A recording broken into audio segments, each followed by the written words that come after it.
All right. We got Venom: The Last Dance. We got first reviews. It says reactions. They're not. They are actually reviews. Like if you look at them, they're reviews. And some of this is awful. Some of this is good, but some of this is awful. But before we get started on it, what do you think about the Venom movies overall? I think the second one was disappointing. The first one was really good. This one will be fantastic. Everything I'd heard up front about this film was that it was going to be good and would live up to fan expectations and exceed him.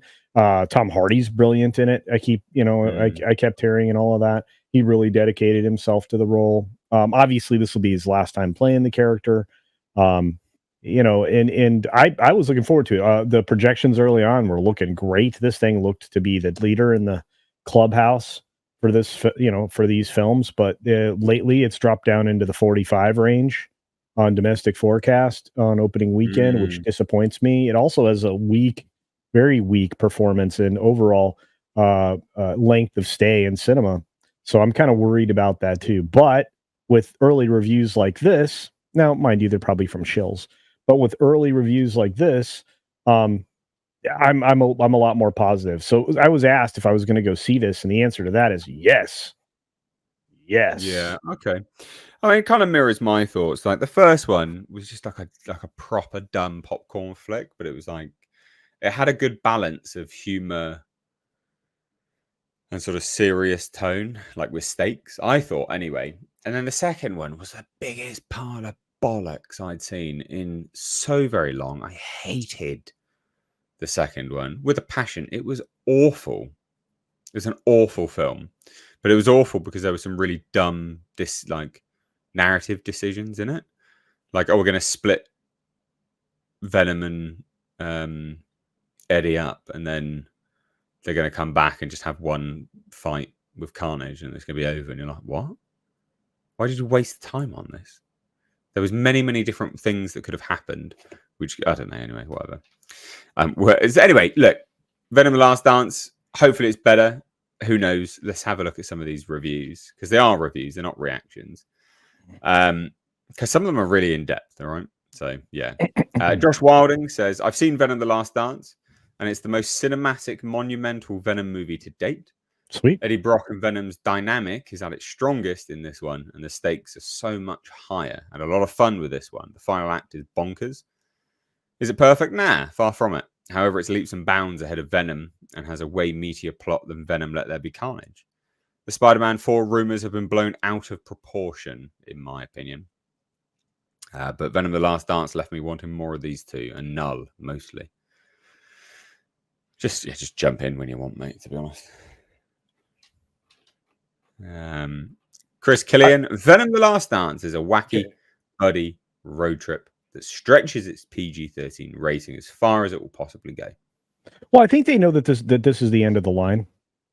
I think you will probably agree with that this was only going to get its third film. Obviously, even in the title, because Carnage was so poorly received. I think having Carnage roll in the second film and just having that just be a terrible mess, which it was. The second film was duty.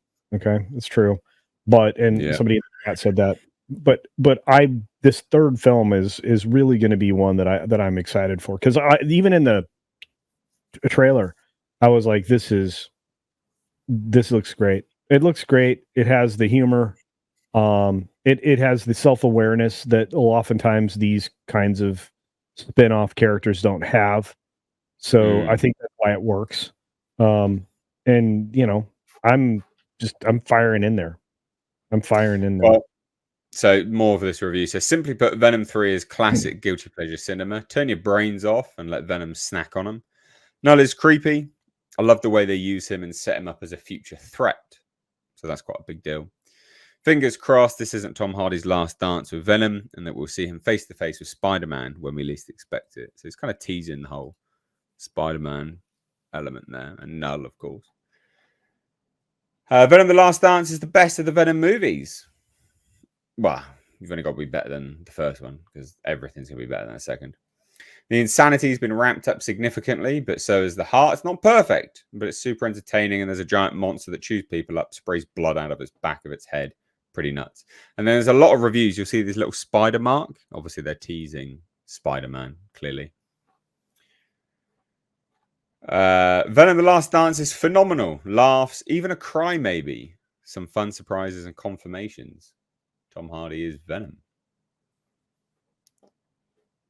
Venom: The Last Dance takes you on a wild and exhilarating journey from start to finish. It's a fun popcorn movie that reminds me of the early 2000s comic book movies. So that's like the first one, to me, anyway. The action is great and is a tribute to action films from the 80s. But and you know what? When you say that, now I'm more excited. I'm more intrigued. Yeah. Because we had some of the best action films ever in the 80s and the early 90s. Some of the best franchises were from them. Yeah. Venom: The Last Dance sees Tom Hardy go all in for a fun finale befitting the franchise with stacks of set pieces ranging from kooky to crazy that doesn't hold back with the phenomenal action. Take it for what it is. So that's like switch your brain off again. Grab some popcorn and go with the flow of this raging road movie. Look, this next review, just as an FYI, it's massive fucking shilling. All right, it's proper cope. Venom: The Last Dance review. A huge epic and emotional finale. Tom Hardy gives everything and Sony's never been better. Stunning action satisfies with all 19 inches. Not just another Venom movie. It's one of the best comic book movies ever. Fitting end, setting up what's next. Cinematic fun with unbelievable scope. A feast for the fans. A true love letter that honors the franchise. It delivers great humor, bold action, engaging story. Marvel and Sony surprises galore. Must see in theaters opening night, and then loads of spiders in a web. Mate, best comic book movie ever? Shut the fuck up. Like, you're full of shit. That's yeah. Sorry. This sounds like it's been written by AI. Like, doesn't it? Maybe. Yeah. It's like someone putting on like Chat GPT or Grok and was like, write me a review for Venom: The Last Dance. I mean, the name is Adam, so it does, but isn't it? It does look like it does look like a bloody weird AI review. What fucking bizarre shit is this? Grok is free, anyway, so you know. Hey, Grok is free, and it's on Twitter. True. So, but and there's this one. Just got out of Venom: The Last Dance. Tom Hardy's absolutely at his best in this as Eddie Brock and Venom, with a great cast of characters including Juno Temple, Chiwetel Ejiofor, and tons of symbiote goodness. This is not one to miss. And then another spider. So clearly teasing Spider-Man. I think Venom: The Last Dance is the best of the three, while still being incredibly bad. It's bizarre and watchable because it's willing to try anything. Symbiote fish? Sure. Mrs. Chen dance sequence? Why not? I laughed a few times, but this trilogy accomplished very little. okay, so I love that review. I think that's the best one. Well, I think that's great as a review.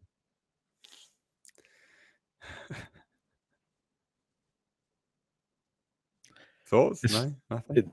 Symbiote fish? Sure. Yeah. I saw Venom: The Last Dance. It's a confidently bonkers trip that indulges in 90s sci-fi action camp. I like the sound of that, to be honest. Yeah. It's got a metal opening and a wild climax. The first Venom movie that doesn't need Spider-Man, in my opinion. Very weird, very fun, just the right amount of null. There are a few confusing, unfulfilled promises, but then the movie throws a handful of other surprising joys at you that you don't feel too let down. The movie also establishes one kind of weird detail about the MCU that I'm looking forward to overanalyzing. Don't know what that's about. And then again, Venom might not be a great film overall, still manages to be the best of the trilogy. That wasn't really able to accomplish a lot. Extremely fun sequences, and Eddie's relationship with Venom still being a standout, a satisfying ending for this trilogy. You know, like, but films don't have to accomplish anything as long as they're entertaining. Like, do you know what I mean? I like popcorn movies. Is this a popcorn movie? Am I going to have a good time? Am I going to walk out of there and say, yeah, that's a 7, with my IGN rating, Am I going to give it an IGN rating? You know, if I give it an IGN rating, it was proper fun. I need that. I need that in my life. That was the whole point in going to movies for a long, long time. Right? Well, it's fun, isn't it? You're supposed to just go and have fun. Yeah. So let's get back to that. And, you know, I think people will forgive you if you're not, you know, too cerebral about it.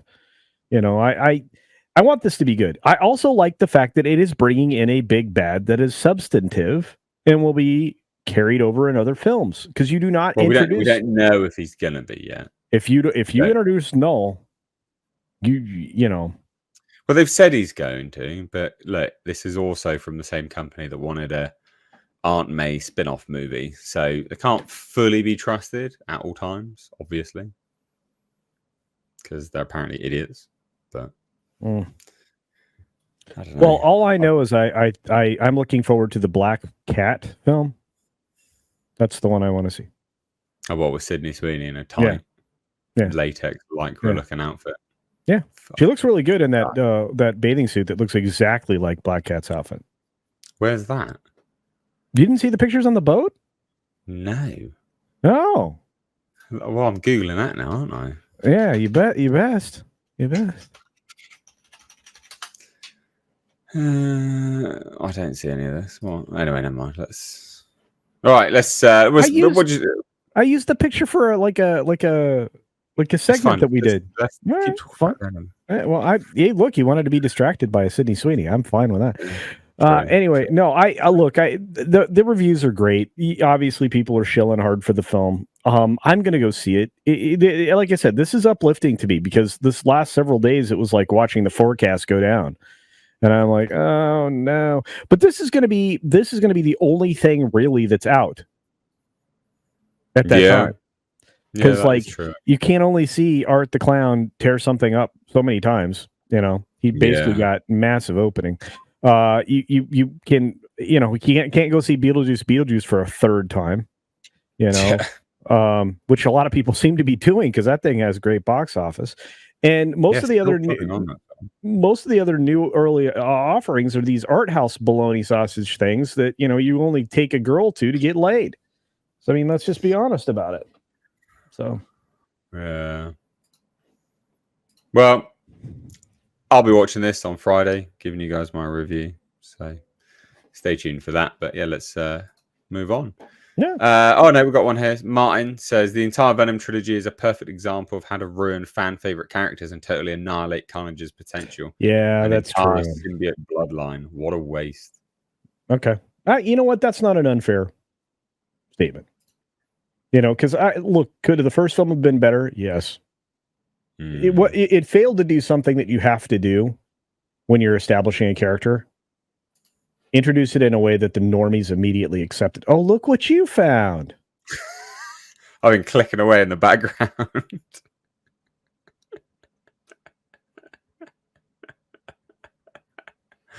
Look at them titties. See? Perfect.